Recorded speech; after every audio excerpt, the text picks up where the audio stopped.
सादर वंदे मातरम। मैं नीलू भटनागर गणेश जी की कथा सुनाना चाहती हूँ। भगवान गणेश बचपन में बहुत चंचल और नटखट स्वभाव के थे। उन्होंने बहुत सारी लीलाएं रची। एक बार उन्होंने पृथ्वी पर रहने वाले लोगों को परीक्षा लेने की ठानी। वे एक छोटे बालक का रूप बनाकर धरती पर आए और उन्होंने चिमटी में चावल और चम्मच में दूध ले रखा था। हर घर में जाकर कहने लगे, कोई इससे मेरे लिए खीर बना दो। किसी ने भी उनके लिए खीर बनाने की हाँ नहीं भरी। उल्टा उनसे कहने लगे कि इतने से चावल और दूध से कोई खीर बनती है क्या।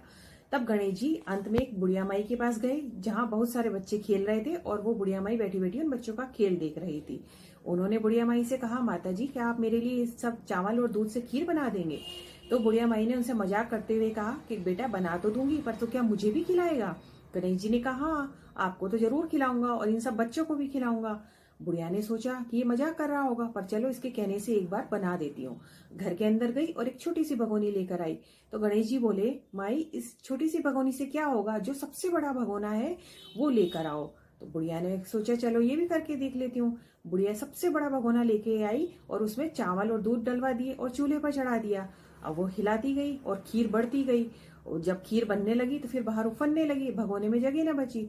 तो बुढ़िया माई ने थोड़ी सी एक प्याले में निकालकर ठंडी करी और गणेश जी का नाम लेकर भोग लगाकर कहा कि भगवान गणेश खीर बन गई है, आप इसका भोग लगा लो।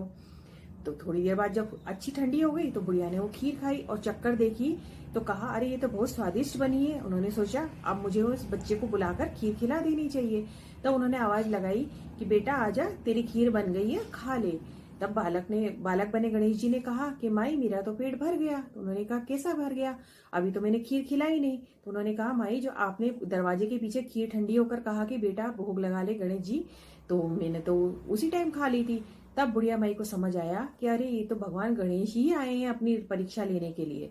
तो उन्होंने क्षमा मांगते हुए कहा कि भगवान जी मुझसे गलती हो गई है, मैंने आपके भोग लगाए बिना खा ली। तो उन्होंने कहा, नहीं आपने जो प्रेम से मुझे भोग लगाया था वही मेरे को स्वीकार है। तब माई ने कहा कि इस खीर का क्या करूं। तो गणेश जी ने कहा कि सब बच्चों को खिला दो।